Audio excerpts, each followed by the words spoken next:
y la lectura conmigo en Hebreos, concretamente el capítulo 5, a partir del versículo 12, la palabra del Señor nos dice así: porque debiendo ser ya maestros, después de tanto tiempo, tenéis necesidad de que se os vuelva a enseñar cuáles son los primeros rudimentos de las palabras de Dios. Y habéis llegado a ser tales que tenéis necesidad de leche y no de alimento sólido. Y todo aquel que participa de la leche es inexperto en la palabra de justicia. ¿Por qué? Porque es un niño. El alimento sólido es para los que han alcanzado madurez, para los que por el uso tienen los sentidos ejercitados en el discernimiento del bien y del mal. Como he dicho en otras ocasiones, estos hebreos, estos judíos que van a recibir esta carta por parte de quien la haya escrito, ya eran segunda o tercera generación, eran hijos de creyentes, eran personas que ya se suponía que tenían que estar a un cierto nivel, a una cierta estatura espiritualmente hablando. Sin embargo, algo había ocurrido en ellos que se habían quedado como los bonsáis, enanitos, pequeños, ¿verdad? Qué bonitos los bonsáis, ¿verdad? Arbolitos en miniatura, pero realmente a la hora de la cuestión práctica sirven o prácticamente de nada. El raquitismo, la falta de madurez, la falta de desarrollo como cristianos es una enfermedad que ha afectado a la iglesia a lo largo de estos últimos 2000 años. Esta carta se escribió hace 2000 años, no se escribió la semana pasada para una iglesia del tiempo actual. Vemos que la falta de crecimiento, el negarse a crecer, el negarse a desarrollarse como cristianos, ya digo, es una enfermedad que siempre, de alguna manera u otra, ha afectado a la iglesia a lo largo de los tiempos. ¿De qué depende realmente el crecimiento, la madurez de una persona? Bueno, vamos a ver, si hablamos físicamente y usted quiere tener una buena musculatura y estar en plena forma, pues tendrá que cuidarse su alimentación, tendrá que hacer algo de deporte, tendrá que abstenerse de ciertas y determinadas cosas que a lo mejor son muy ricas, pero que le van a perjudicar la salud. Si usted quisiera tener un nivel de cultura general amplio, pues tendrá que leer buenos libros, ¿verdad? Tendrá a lo mejor que hacer algún curso, ir a alguna universidad, a alguna escuela para poder aprender pues más, ¿verdad?, de lo que habitualmente sabemos. Pero espiritualmente hablando, lo más importante de todo es nuestra relación con Dios. Porque para eso vino fundamentalmente el Señor Jesucristo a este mundo. Él murió, como sabemos, por nuestros pecados. Derramó su sangre en la cruz, ocupó nuestro lugar. Pero la pregunta es, ¿solamente pretendía el Señor salvarnos? Porque pensemos un poquito. Si el objetivo del Señor fue solamente salvarnos, perdonar nuestros pecados, ¿por qué una vez que hemos entendido el Evangelio, por qué una vez que le hemos recibido en nuestros corazones como nuestro Señor y Salvador personal, por qué no nos llevó directamente a su presencia? ¿Por qué nos dejó aquí? Si el objetivo era salvarnos y ya somos salvados, ¿por qué nos dejó en la tierra? ¿Para correr el peligro de volver a pecar? ¿De volver a enredarnos con las cosas que nos tenían atados hace años? ¿Por qué correr ese riesgo? ¿Por qué correr ese peligro ahora que ya lo tienes, ahora que ya has convertido, ahora que ya has humillado y que ya es un hijo, una hija tuya? Llévatelo a su presencia. ¿Por qué lo tienes en la tierra 10, 15, 20, 30, 40 o más años? ¿Por qué? Porque hay algo que la Biblia enfatiza mucho y es el crecimiento, la madurez, el desarrollo espiritual. Y repito, eso no depende de nadie, depende de ti, de tu nivel de interés, del esfuerzo que tú hagas por tener cada día una disciplina diaria de tener comunión y relación con Dios. No estoy hablando de religión, estoy hablando de relación. Son dos cosas completamente diferentes. A nosotros nos enseñaron los principios, los dogmas, los sacramentos de una religión. Y eso es lo que teníamos, una religión. Pero sin embargo, el Señor Jesucristo no vino a este mundo a traer una nueva religión o a potenciar, por ejemplo, la religión de sus padres, como era el judaísmo. Sino Él vino para volver a conectar al hombre con Dios. Porque en un principio el hombre estaba conectado, tenía íntima comunión y relación con Dios. Adán hablaba con Dios con toda libertad, no necesitaba sacrificios, no necesitaba hacer absolutamente nada. Hablaba con Dios y Dios hablaba con él y había una relación extraordinaria. Pero eso se perdió. Eso se perdió. El hombre pecó, el hombre se desconecta de Dios, queda fuera de la cobertura de Dios y automáticamente entra en un sistema, como bien saben ustedes, de sacrificios, de rituales, de holocaustos, ¿verdad? Derramamiento de sangre. Luego vino la ley, un montón de mandamientos, concretamente 613. Y uno dice, pero ¿y comunión con Dios? Pocos eran los que tenían comunión con Dios. Por ahí hay uno que se llama David, que dice que llegó a ser el hombre más cerca del corazón de Dios. Por ahí hay gente como Samuel, como Moisés, ¿verdad? Como tal vez Abraham. Pero a nivel nacional, esa relación, esa comunión, esa amistad que existía del hombre con Dios, se perdió completamente. Y cuando el Señor Jesucristo vino, en una ocasión, le dijo a sus discípulos, ustedes quieren ser mis amigos. Porque si ustedes simplemente lo que quieren es que yo les trate como un maestro que le da clases a sus hijos, a sus discípulos, pues ahí nos quedaremos. Pero si quieren profundizar y si ustedes quieren ser mis amigos, yo les voy a decir qué tienen que hacer. Y les dijo, haced todo lo que yo os enseñe. Y llegaremos a cultivar y a desarrollar una relación de amistad entre ustedes y yo. ¿Cuántos en esta tarde quieren ser amigos de Dios? ¿A cuántos en esta tarde les interesa tener comunión y relación personal con Dios? Hay algunos que dicen que eso es imposible. Hay algunos que a lo largo de la historia, como un tal Spinoza, un filósofo judío, y como incluso Albert Einstein dijo que bueno, que eso de tener relación con Dios, eso es imposible. Creían en Dios, pero no creían en un Dios personal.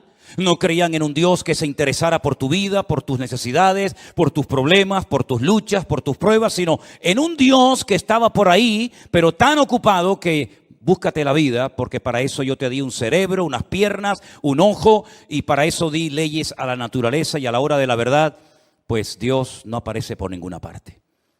Cuando uno analiza la palabra de Dios, tanto en el Antiguo como en el Nuevo Testamento, pronto vas a descubrir que Dios quiere mucho más que simplemente una relación de Dios a criatura, sino una relación de padre a hijo, una relación de amor, una relación de confianza, de amistad. Incluso en la carta a los Hebreos, el que la haya escrito, dijo que ahora podemos tener acceso y debemos acercarnos a Dios con libertad.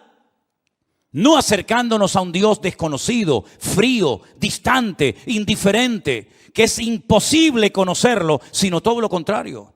Es un Dios que se ha revelado y ahora conocemos que Dios no solamente es un Dios creador, como lo vemos en el Génesis, sino es un Dios que perdona, un Dios que se compadece, un Dios de misericordia, un Dios que vino a buscar y a salvar lo que se había perdido, un Dios que se humana, que se encarna, que habita entre nosotros para entender nuestras miserias, para caminar como nosotros y sobre todo para elevarnos y mostrarnos que en esta vida, aunque tengas salud, dinero y amor, si no tienes a Dios, no tienes absolutamente nada.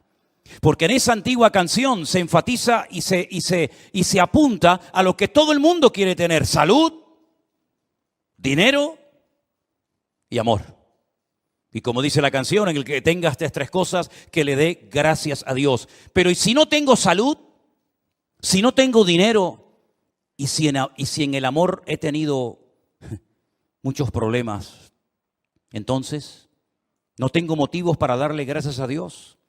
¿No tengo ninguna razón de vivir? Por supuesto que sí. En la Biblia encontramos personas que no tenían una buena salud, no tenían una buena economía, y no tenían ni siquiera amor, sino todo lo contrario. Y sin embargo tenían una relación y una amistad con Dios realmente extraordinaria.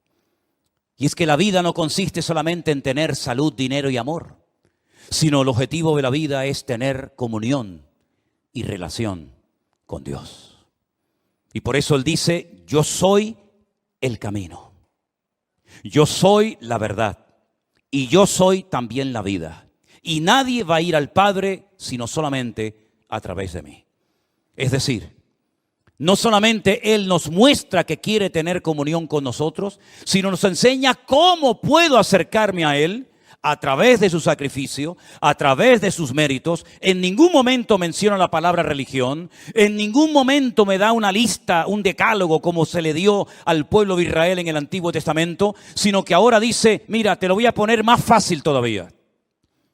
Así como el pueblo de Israel se esforzaba y se esforzaba tratando de agradar a Dios y nunca lo consiguió porque a lo mejor eran demasiados mandamientos, yo voy a resumir todo eso en dos solamente. El primero y más importante, amarás al Señor tu Dios con toda tu alma, con todo tu corazón y con todas tus fuerzas. Y el segundo, y amarás al prójimo como a ti mismo. Si eres capaz de cumplir con estos dos mandamientos, has cumplido con toda la ley y con todos los profetas. ¿Cuántos dicen amén? Es decir, que vemos que insistentemente en cualquier generación que busques, en cualquier libro, a través de la escritura de cualquier profeta, vas a encontrar que la meta, el objetivo, el anhelo de Dios es volver a tener comunión con el hombre. Y hace todo lo que está a su alcance para ponerse a su nivel y para enseñarle que el hombre si quiere, puede volver a tener comunión y relación con Dios.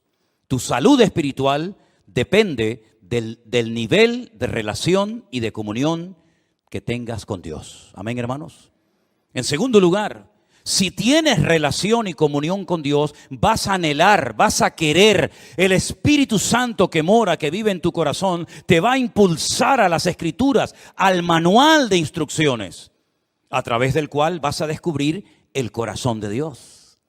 Te vas a dar cuenta qué es lo que a Él le agrada, qué es lo que Él espera de ti, cuál es el propósito de tu existencia. Y entonces te vas a dar cuenta de que necesitas tener conocimiento de la Biblia, conocimiento de las Sagradas Escrituras, relación con Dios, conocimiento de las Sagradas Escrituras, para que pueda conocer en todo momento las instrucciones del Creador, el diseño, los planes de Dios para mi matrimonio, para mi familia, para mi vida personal, para mis negocios, para la vida de mis hijos, de mis nietos, etcétera, etcétera. Y no vayas por la vida inventándote cosas que Dios nunca le pidió a nadie que hiciera. Para que no vayas por la vida tocando puertas y buscando palabra por aquí y por allá, sino que Dios te dice, toma, ahí tienes toda la Escritura. Y como dijo Pablo a Timoteo, ocúpate en la lectura. Dedica tiempo a conocer las Sagradas Escrituras, porque ellas pueden producir en ti sabiduría de Dios y pueden hacerte un hombre de Dios, de lo cual no tendrás nada que avergonzarte en esta vida. Y por si hay alguna duda, bueno, ¿qué parte leo? ¿Será esta más inspirada, esta menos inspirada? Le dice a Timoteo y por consiguiente a todos nosotros, toda la Escritura es inspirada por Dios, toda. Desde el Génesis 1:1 hasta el amén de Apocalipsis, cada texto, cada parábola, cada historia, cada profecía, todo ha sido inspirado por el Espíritu Santo para que tengas una base sobre la cual edificar tu fe y poder desarrollar una íntima y maravillosa comunión con nuestro Creador. ¿Cuántos dicen amén? Y entonces cuando tengas una óptima relación con Dios y un nivel de conocimiento de las Escrituras, va a venir solo algo que es imprescindible hoy en día para poder vivir una vida cristiana victoriosa. ¿Saben lo que es? Lo que hemos leído en esta noche. El discernimiento espiritual. El discernimiento del bien y del mal. Lo que te va a permitir tener como una especie de alarma, una especie de alarma espiritual, de sensibilidad espiritual, diciendo, eso no es de Dios. Aunque suene muy bonito, aunque a la gente le haga mucha gracia, eso no ha nacido, no viene del corazón del Señor. ¿Por qué? Porque yo conozco a mi Dios. Y yo sé que eso al Señor, a mi Padre, a mi amigo, no le agrada. Estos creyentes a los cuales se les escribe esta carta, se les llama niños, se les llama inmaduros. Se les dice en otra porción, No he podido profundizar para enseñarles cosas más profundas porque me resulta muy difícil buscar términos que ustedes puedan entender. Y no es que sean cosas muy profundas y difíciles de entender, sino como dice aquí, os habéis hecho tardos para oír. Porque no es lo mismo explicarle a un niño una cosa que explicarle a un hombre de 20, 30 o 40 años lo mismo. Tienes que cambiar el lenguaje, tienes que hablar en una terminología, en una forma diferente. ¿Por qué? Porque es un niño y no te va a entender. Y eso es lo que está diciendo el autor de la carta a los Hebreos. No les puedo explicar cosas profundas porque no habéis crecido, os habéis quedado estancados. Estáis en los primeros rudimentos de las palabras de Dios. Todavía estáis con la leche y no con el alimento sólido. Y por eso ustedes no han desarrollado, no han ejercitado el discernimiento del bien y del mal.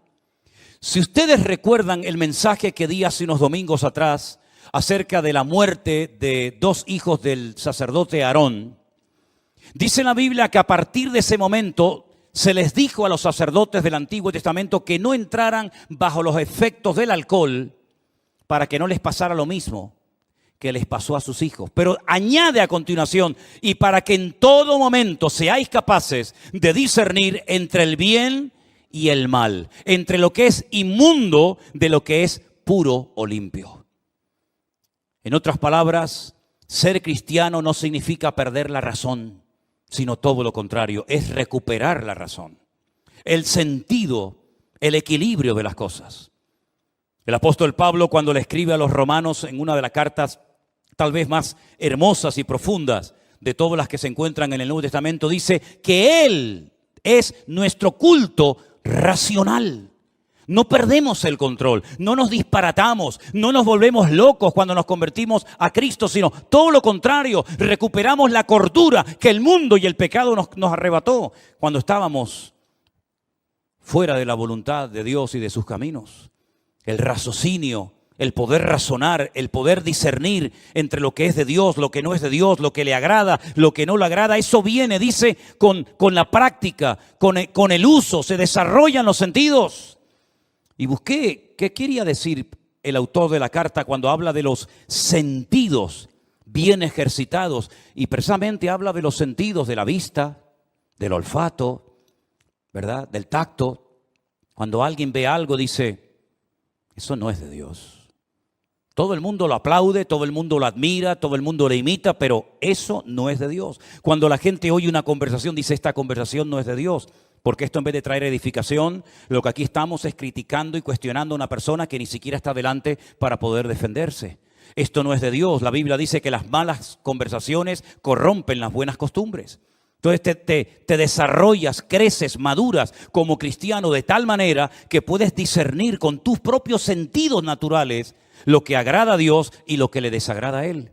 Pero todo eso viene primero de tu relación con el Señor. Por cierto, ¿cómo está tu relación con Dios? Si es que la tienes, que espero que sí. Dice que tenemos acceso, tenemos entrada al Padre. ¿Tienes relación con Dios? Porque a lo mejor lo que tú tienes es el hábito, la buena costumbre de venir al culto, de escuchar la palabra de Dios por internet o aquí en persona. Y está bien, pero eso no significa de que tú tengas comunión con Dios. Hay gente que vive de los cultos, pero no porque tengan una comunión con Dios. Hay gente que el conocimiento que tiene es por lo que han oído. Claro, te han oído tantos sermones, tantos años, y ahora por aquí y ahora por allá, que tienen un cierto conocimiento, pero la Biblia no saben ni dónde la dejaron, y la perdieron hace 20 años, y aún no la han encontrado. Entonces tú no puedes depender simplemente de un culto 1 o 2 veces a la semana. Tú no puedes depender de que haya un señor llamado pastor que predica la palabra de Dios desde este púlpito, ¿verdad? Y entonces a través de él, pues tú aprendes lo que sabes. Bueno, eso está bien, pero tú tienes que desarrollar tus propios hábitos de lectura diaria, ¿verdad? Y por eso quiero recordarles a los hermanos de la iglesia que yo les he mandado por el WhatsApp de la iglesia el curso de Isaías para que ustedes mismos de una forma autodidacta lo puedan hacer en sus propios hogares, para que no dependan única y exclusivamente de las reuniones, de los cultos, sino que ustedes puedan también acostumbrarse a buscar la Biblia, a orar, a aprenderse textos de memoria, a estudiar la palabra de Dios, porque ya sabemos que las cosas pueden cambiar en cualquier momento. No olvidemos que ahora va a ser 3 años, 2 años y pico, nadie podía congregarse en las iglesias, ni siquiera en esta. Y todos estuvimos durante meses encerrados en nuestras casas. Y fue un tiempo maravilloso que el Señor le dio a miles, por no decir millones, de cristianos para que por fin no tuvieran la excusa de decir: es que trabajamos tanto, es que no tengo tiempo para leer y estudiar la Biblia. Pues el Señor te tomó la palabra y le dio tiempo más que suficiente a miles de cristianos para que por primera vez en su vida pudieran tomarse en serio el leer todos los días, como comes todos los días, pues que comas de la palabra de Dios para alimentar tu alma y tu comunión y relación con el Señor. Son hábitos que a lo mejor algunos no tienen la costumbre, pero si te acostumbras, le vas a hacer un gran favor tremendo a tu vida espiritual y vas a cuidar de esa manera tu salud espiritualmente hablando. En 1 de Timoteo, el capítulo 4, desde el versículo 1 en adelante, hay unos versículos que yo quisiera leer en esta tarde y pedirles que presten atención, porque en este texto, en estos versículos, vamos a encontrar en primer lugar una información, unos datos que Pablo le da a Timoteo, y a continuación lo que tiene que hacer ante la información que recién acaba de recibir. Presten atención. 1 de Timoteo capítulo 4, versículo 1. Pero el Espíritu dice claramente que en los postreros tiempos algunos apostatarán de la fe, escuchando a espíritus engañadores y a doctrinas de demonios. ¿Entendió este versículo usted? ¿Lo entendió? Si el Espíritu, Dios, el Señor ha hablado claramente diciendo que en los postreros tiempos, ¿y esos tiempos cuáles son? Ya estamos en los postreros tiempos, ¿verdad? En los tiempos finales, algunos, no todos, gracias al Señor, apostatarán, abandonarán la fe, darán marcha atrás. Conocieron, pero no quieren continuar. Se enfriaron, se apartaron, se alejaron, se enfadaron. Póngale todos los adjetivos que usted quiera. La cuestión está que dice que apostataron. Ya no están en el camino. Estuvieron, pero ya no están. Han apostatado, han dado marcha atrás, han renegado incluso. Y dice, y escucharán a espíritus engañadores y a doctrinas de demonios. Ahora, ¿cuál es el mejor lugar, la mejor plataforma para enseñar falsas doctrinas? Voy a ponerles algunos ejemplos. Nosotros vivimos o tenemos la iglesia a muy pocos metros del estadio de fútbol. Ese estadio no se utiliza para reunir a la gente los días que hay partido de fútbol para enseñar Biblia en mano falsas doctrinas. El objetivo de ese estadio de fútbol es jugar al fútbol. Es decir, no se hace un culto con el objetivo de adoctrinar a la gente de una forma antibíblica. Si usted va a un teatro, si usted va a un cine, hombre, puede ver alguna escena, puede haber algún momento en la película, en el teatro, que digan algo, que hagan algo que no es bíblico, pero el teatro, ¿verdad? El cine no es un lugar creado y diseñado específicamente para enseñar falsas doctrinas a la gente. Entonces, ¿cuál es el mejor lugar, la mejor plataforma para que el enemigo en un momento determinado pueda enseñar falsas doctrinas a la gente? Las iglesias. Porque en las iglesias lo que se estudia es la Biblia. No venimos aquí a jugar al fútbol. No venimos aquí como una pasarela para lucir ropitas. No venimos aquí para pasar el tiempo ni para estar un rato entretenido viendo una obra de teatro o una película o un acto cualquiera que sea. Venimos aquí supuestamente para alabar a Dios, ¿sí? Y para aprender de su palabra. Luego, las iglesias, si no tienen el discernimiento espiritual suficiente, es el lugar idóneo para que las personas que vienen con su corazón abierto y con ganas de aprender y con ganas de conocer de Dios, en un momento determinado puedan ser engañadas seducidas y manipuladas con falsas doctrinas. ¿A quién es más fácil engañar? ¿Al que tiene un alto conocimiento bíblico o a una persona que es ignorante de las Sagradas Escrituras? ¿Cuál ha sido el gran problema de miles de cristianos en los últimos años? Que ya no leen la Biblia. Ya no leen la Biblia. E incluso esa costumbre con la cual yo me crié, que todo el mundo venía a la iglesia con la Biblia, ya se ha perdido. Pocos son. Miren esta tarde, por ejemplo, a su alrededor y miren cuánta gente viene como algo normal, ¿verdad? Como llevas las llaves del coche o como llevas la documentación. ¿Y la Biblia dónde está? No pasa nada. Nos ponen ahí una pantalla y ahí la leemos. Incluso algunos, bueno, con el teléfono. Vale, venga, de acuerdo, venga, con el teléfono. Pero algunos ni eso. Ya esa costumbre se perdió. ¿Cómo puede usted comprobar si lo que estamos poniendo en la pantalla, si lo que yo estoy compartiendo es bíblico o es antibíblico? ¿Cómo lo puede saber usted? Primero, no dedica tiempo a escudriñar la palabra. No tiene un conocimiento de la Escritura. Viene aquí, oye a un señor que tal vez no conoce de nada o que le une una cierta amistad o familiaridad, ¿verdad? Y entonces usted se fía. Cuidado, cuidado. Nunca mezcle la amistad y el favoritismo y ni siquiera aspectos familiares con el hecho de tener cuidado a la hora de qué me están enseñando, qué me están a mí instruyendo. Qué bueno sería que los padres que acaban de mandar a sus hijos ahora a las clases de la escuela dominical le preguntaran, espero que lo hayan hecho en algún momento, digo yo. Oye, una pregunta, ¿qué le están enseñando a mi hija en la clase esa donde está ahora?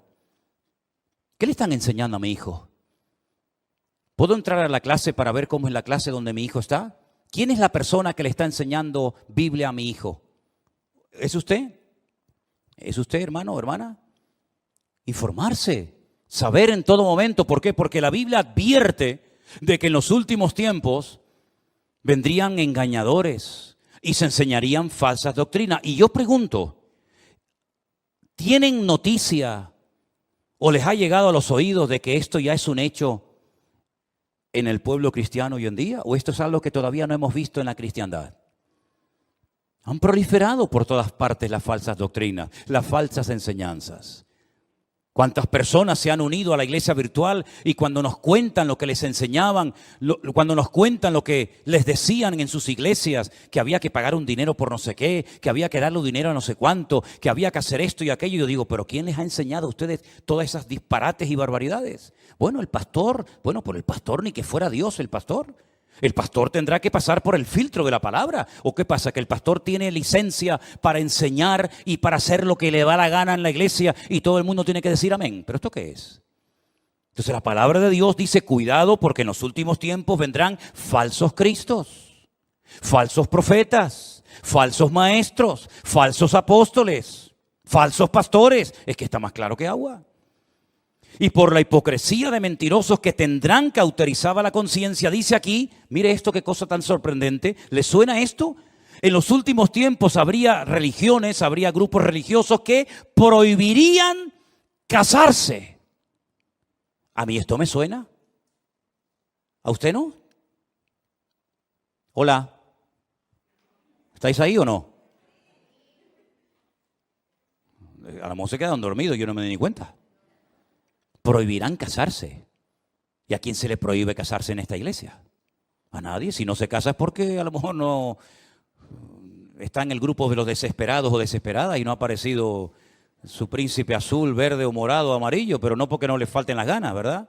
Pero es que dice la Biblia que en los últimos tiempos habrán grupos que prohibirán casarse. Como si el matrimonio fuera algo malo.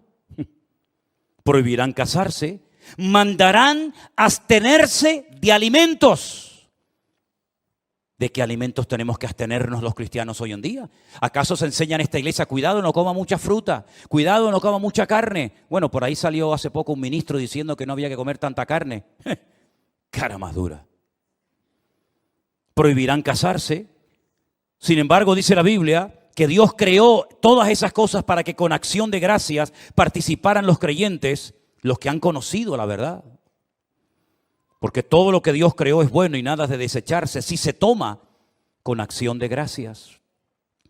Entonces hay millones de personas que aceptan que una persona que quiere servir al Señor no se puede casar. Y lo aceptan. ¿Dónde enseñó eso el Señor? Pero no dicen que Pedro fue el primer papa. ¿No dicen por ahí? Y una pregunta, ¿y no le sanó el Señor a Pedro a la suegra? Porque yo veo en los evangelios que un día Cristo entró a la casa de Pedro y la suegra estaba enferma. Y el Señor le sanó a la suegra. No creo que por eso la haya negado, ¿no? Pero si tenía suegra, es porque estaba casado. Pero no era el primer papa. En fin, aquí algo falla, ¿no?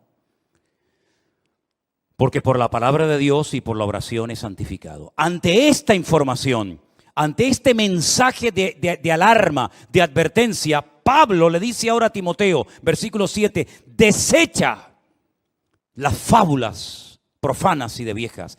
Ejercítate para la piedad. Versículo 13, ocúpate en la lectura, la exhortación y la enseñanza. Versículo 14, no descuides el don de Dios que está en ti. Versículo 15, ocúpate de estas cosas, permanece en ellas. Verso 16, ten cuidado de ti mismo y de la doctrina. Y también dice, persiste en ello, pues haciendo esto te salvarás a ti mismo y a los que te oyeren. En otras palabras, hay que hacer algo. Vienen falsas doctrinas, vienen falsas enseñanzas, pero nosotros sabemos por el crecimiento, por la madurez, por el desarrollo espiritual, por la relación con el Señor, sabemos lo que viene de Dios y lo que no viene de Dios. ¿Cuántos dicen amén, hermanos? Pero es su deber. No es mi responsabilidad que usted sepa mucho de la Biblia. ¿De qué sirve que yo quiera que usted crezca y madure si usted se niega a crecer? ¿De qué sirve eso? ¿Se puede obligar a una persona a crecer o a madurar cuando ésta se niega y ha decidido quedarse como está y no esforzarse por crecer espiritualmente hablando? Hermanos, hay gestos, hay cosas que los niños hacen y se les permite, se les tolera. ¿Por qué? Porque son niños. Son niños. No vean ustedes cuando Adriel empieza a soltar gases. Oye, no se corta, no dice, ay, perdón, abuelo. Ay, perdón, abuela, se me escapó. Él no se corta un pelo, él, ala, venga, pierna suelta. ¿Qué le parece? Hay niños que se chupan el dedo. Hay niños que se hacen pis encima. Hay niños que les entra, como decimos por aquí, una perreta de estas que dice, ¿pero qué le pasa? Y venga a llorar, y venga a llorar. Y hay cosas que a los niños se les tolera, se les permite. ¿Saben por qué?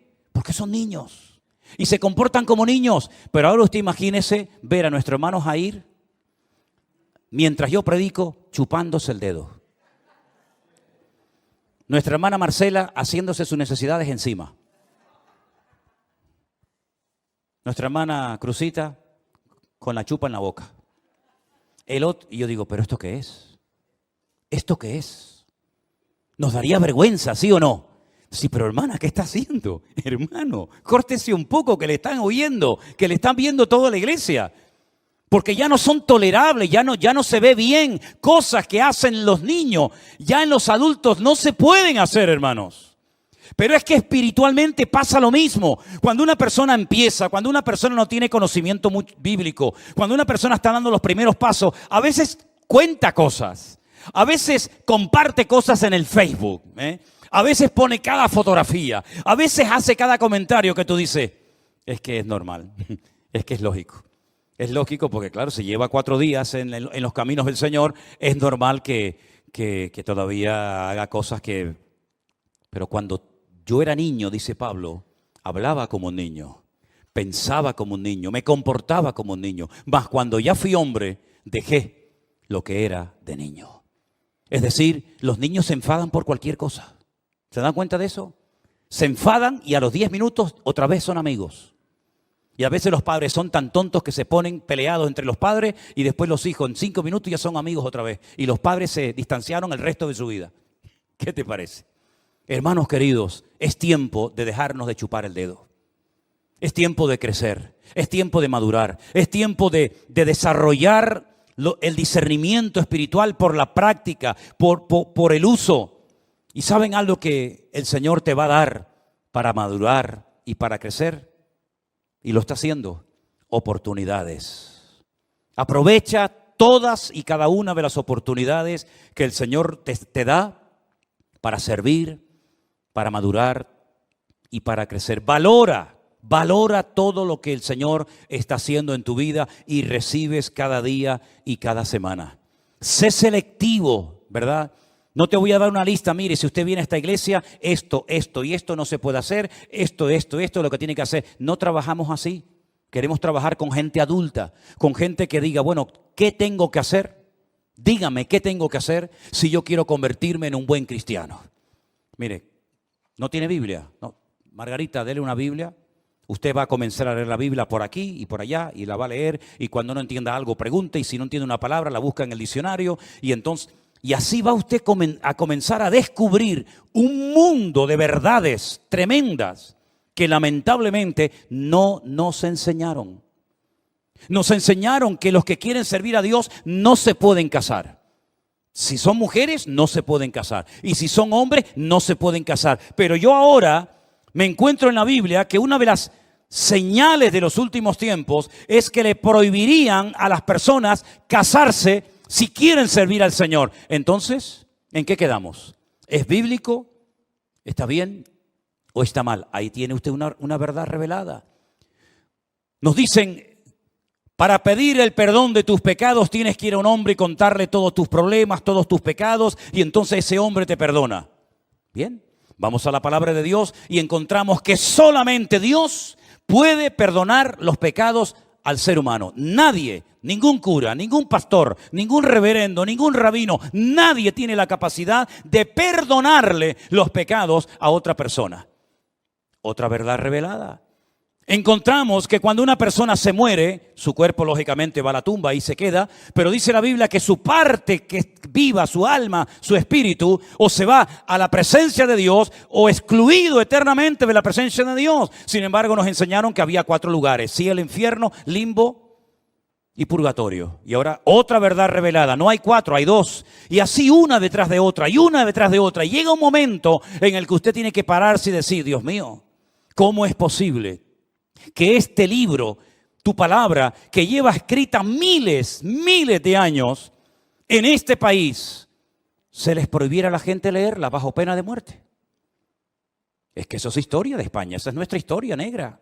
En este país se quemó a la gente, en este país se mató a la gente por el delito de leer la palabra de Dios y por el delito de llevarle la contraria a una institución, a una mega estructura que enseñaba cosas antibíblicas en vez de ceñirse a la palabra de Dios. Entonces, mis queridos hermanos, ser cristiano no es algo con lo que ya nacemos, nos ponen el cuño, el sello, ¿no? Ya, miren, esta tarde hemos orado por Adriel, pero Adriel tendrá que aceptar al Señor el día de mañana. ¿De qué sirve de que su abuelo fuera pastor?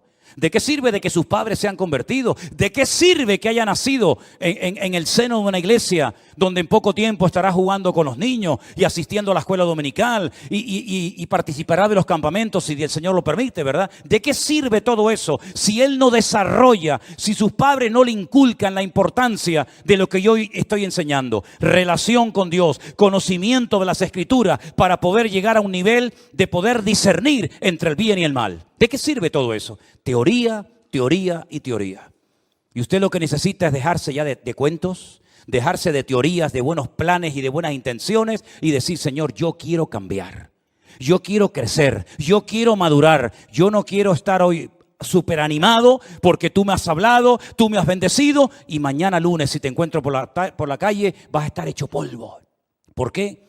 Porque tu mujer no sé qué, porque tu hijo no sé cuánto, porque el marido no sé. Y así no puedes vivir, querido hermano.